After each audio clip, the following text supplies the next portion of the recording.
Michigan's rock station.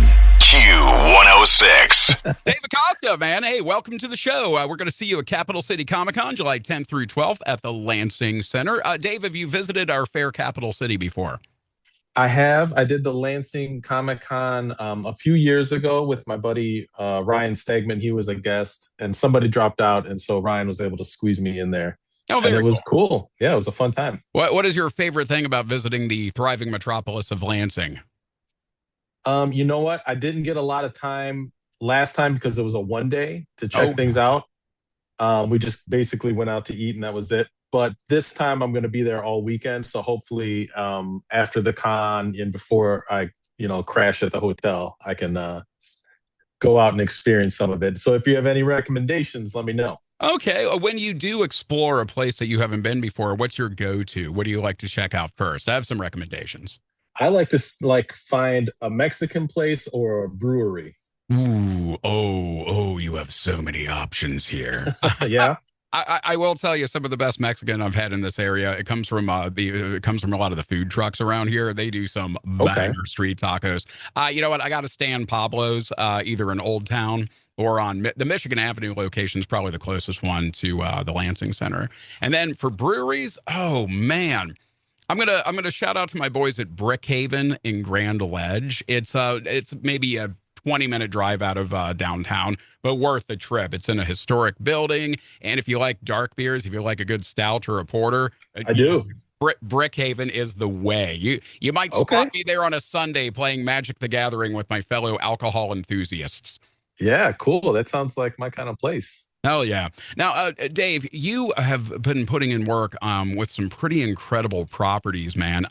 I want to talk about Skybound. I really love what Skybound is doing with all of the toys that I grew up with and all the cartoons that I grew up with back in the day. The stuff they're doing with Mask and Transformers and G.I. Joe and kind of unifying that whole universe. And I see you have toys from my childhood behind you as well, man. So, oh yeah, I got a little shelf up there. This has got to tick some boxes for you too, man. Yeah, it's cool. Skybound, I've mostly worked with the gaming department. Okay. They had a card game, which was, I forget the name of it, but I had to do some illustrations for that. Like they had a big launch party for it at South by Southwest, and I did all the banners and promotional material for that. And they were very cool, but a lot of my buddies are working on those Skybound properties like Transformers and stuff. Are you reaching out to them, say, hey man, if you could get me in on one of these franchises, I would. Which one of those would you love to do a little work on?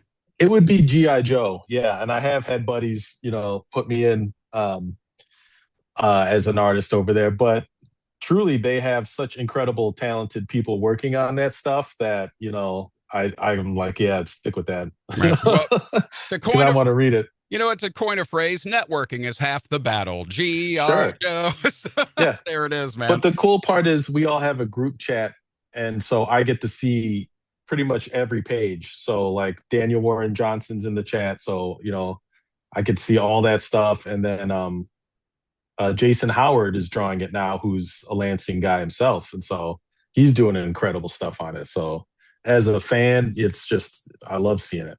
Absolutely. Do you have, if they did, hey, our guy called in sick, or they're going to be out, or they've got, or they got snatched up by somebody else. If you could take a crack at one character from the G.I. Joe-verse, who would be your first to pen to paper? It would be Zartan. Of course. Hell yeah. A man of culture. I love it. Because he's pretty much has the same design as Alice Cooper. So like, that's where I'd be. Yeah. True Michigan love, baby. I love that. The Dreadnoks are a good aesthetic too. Absolutely. Yeah. All that Mad Max type stuff. Like that's what I loved when I was a kid. So oh, hell yeah. I'd be down for that. Absolutely. Now, you also have done some work on the Thundercats comic as well. Big Thundercats kid growing up? I was, yeah. I remember I had the big headquarters. I had all that stuff. And they were giant compared to like even He-Man. They were like giant doll-sized toys.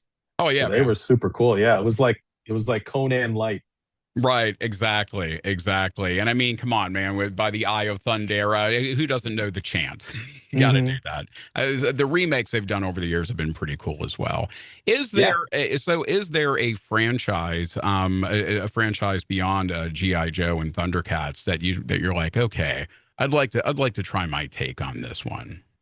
I would always love to do a Star Wars story because that was my main thing growing up. But as an adult, I would love to do like an Evil Dead comic, I think, because I'm more into like horror stuff now. So an Evil Dead or a Friday the 13th comic would be super cool for me.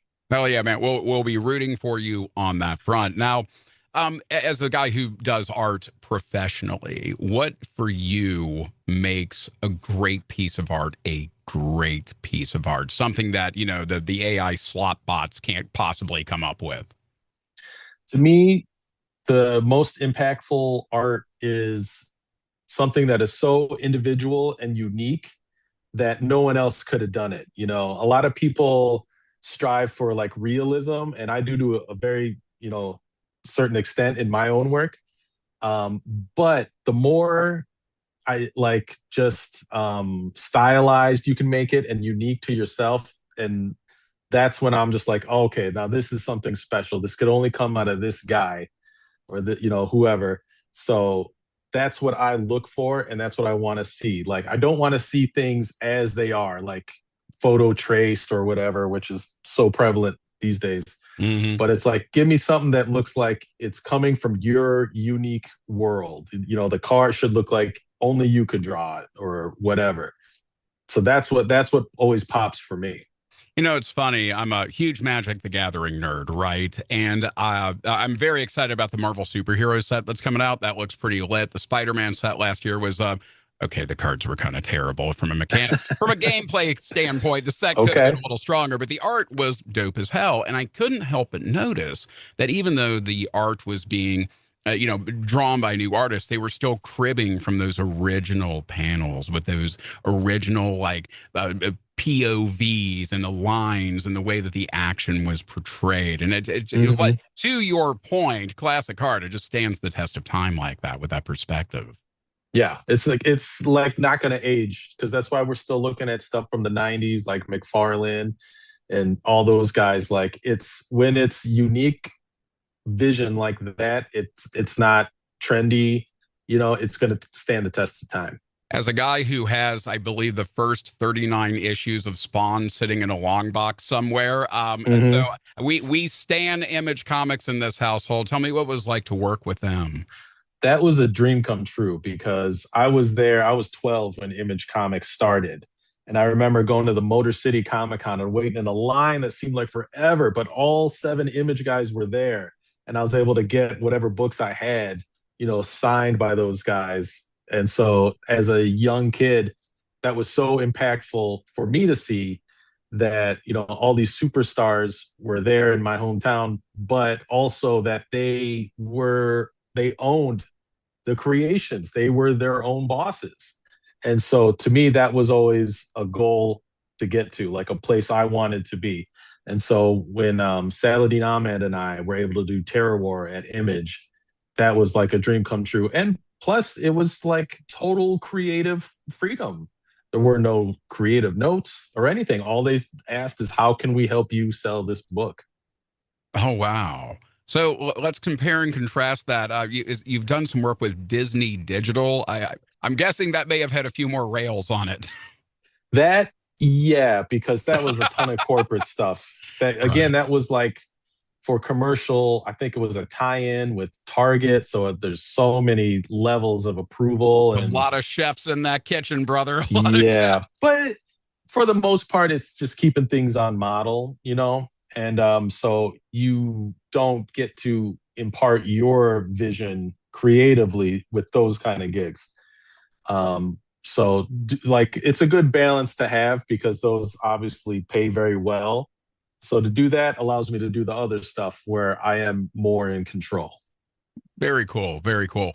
So, in your estimation, as a guy who has been in this scene for a hot minute, you've done a ton of great work with all these different, all these different companies and all these different franchises. For Dave Acosta, what makes a great comics villain? Oh, a villain? It's like as much as the hero is a power fantasy, often a villain is more like an ego fantasy of like, what if I could just act that bad? Like what if I could really, I didn't have to worry about what people thought or, anything. What if I could really just go off? And that's why I like the more operatic villains like Doctor Doom, and they just don't care. They often don't see themselves as villains, but they just have their own agenda, and screw it if anybody has a problem with it. I think that's what ticks the box for me with a good villain. Is just like, okay, I would never do that, but it might be fun. And that's a big part of the appeal of horror, Mhm. is that you just see the slasher just going off, and it's just like, oh my god, he doesn't, there's no insecurities, I guess. As much as we love Spider-Man because we can recognize insecurities in our own lives and sympathize with that, there's no sympathy with the villain. It's just like, just pure like, oh man, what if you didn't care? Right. What if you Right. didn't have that, pressure dragging down on you? Well, you kind of dipped into it a bit. So, in your estimation, conversely, what makes a great hero in comics? A great hero, this is kind of might be off center, but to me, it just reminds you of the people in your life that you looked up to, and you see lessons you learned reflected in that hero. And that's why, like, somebody like Superman, who a lot of people think is corny and outdated, I think it comes back every generation because the lessons of that character are the ones that we all have to learn to be a functioning adult. And it just brings you back to like the people in your life that taught you that, your parents or, other grown-ups or Hmm. siblings or whatever. So I think that's what the hero serves in us and why we gravitate towards certain ones. It's funny you mentioned Soups. Honestly, it's rare that I have an epiphany during an interview, but like Soups has the power to destroy literally everything, and Mhm. chooses not to because that would be a terrible thing to do. And I think in our own lives, you have the power to destroy everything around you. You have the power to just wreck whatever's going on in your life, and you got choosing not to is what makes you a decent. One of the things that makes you a decent person. So I don't know. I, True. I I see that parallel, man. That's great. Yeah. So Yeah. I noticed on your Insta you are now taking commission orders in advance for Capital City Comic Con. What is the most memorable commission request you've received in over the last few years? Well, one of my favorite ones I did was because I drew Elvira for many years, which was a dream job. And so I get a lot of Elvira requests, and I got her and Leatherface, somebody wanted to, which is a great combination because he's obviously a cannibal and she's a vegetarian, famously. So I got to do a play off of that. So yeah, that's the one that sticks in my mind. Also because it came out well. It's the Those ones stick with you. Go, oh, okay, that one was good. hell of a juxtaposition for sure. No doubt Yeah. about that. No doubt about that. And as far as these cons go, I mean, this certainly isn't your first one. What is your favorite thing about visiting these cons? My favorite thing is speaking to young people that are up and coming and trying to learn about the craft of art, because it's so fulfilling to sit with them, get their questions, and be able to give the advice I wish I had gotten at that age, like give them a little cheat code and a little leg up, and it's Mhm. important for them to be able to see that it's possible, because you got to see it to be it. So I just want to be it's so fulfilling to just talk to them and see things click, and possibly just be a fork in the road for them towards wherever they want to go. What is one of those things you wish you had heard when you were younger? Oh God. There's so many, but I think the most important thing is be yourself. Don't chase other styles, other career paths. Focus on what makes you unique, and that becomes, your brand or whatever. But it's also what's going to sustain you creatively, and it gives you a place in the market, where it's like, if I can't draw, feet the best, you just put them behind something else like Rob Liefeld does. I was waiting for the Liefeld comment. Which he gets dogged for that, but I go, yeah, feet suck. Why do you want to draw feet? Right. Forget it, hide it. So those things make your style and make it you unique, and will give you your own voice, little things like that. So, it's also, you want to stretch and test your weakness, and, draw things that challenge you for sure. But, but just find your own voice. Very cool. So when you are working with your own voice, when you're doing your drawings, your designs, your art, what sort of music do you have on in the background? I have a lot of horror synth playlists. So Okay. soundtracks from horror movies, or just kind of dark synthy stuff, to set the mood. I do make a playlist for every project. Oh, really? So Okay. yeah, it'll be like usually 2 or 3 hours long. I think the Elvira one's got to be like 10 hours long, just because I kept adding to it. But something to just keep the vibe and turn off your conscious brain a little bit and let your subconscious take over. And synth is good because there's rarely vocals. I think, instrumental music is really good for that, and just get your brain in the right gear to like just be creative and open it up. I was talking with Phil Anselmo of Pantera. So Mhm. he's a big fan of like old horror films, like the Giallo films, which Yeah. Keith Emerson from Emerson, Lake and Palmer actually did the music for those. So I Yeah. don't know if that made it into any of your playlists or not. Sure. Yeah. A lot of Goblin. They did, Mm. that was a prog rock band that did a lot of Dario Argento's movies. But yeah, for sure. Hell yeah, Absolutely. man. I love it. Dave Acosta, we cannot wait to hang out with you July 10th through 12th, Capital City Comic Con. Make sure you check out the breweries and the Mexican joints, man. We've got some really good ones in town here. And we look forward to seeing you do your thing live in person at the Lansing Center. We appreciate your time today, man. Yeah. Thanks for having me.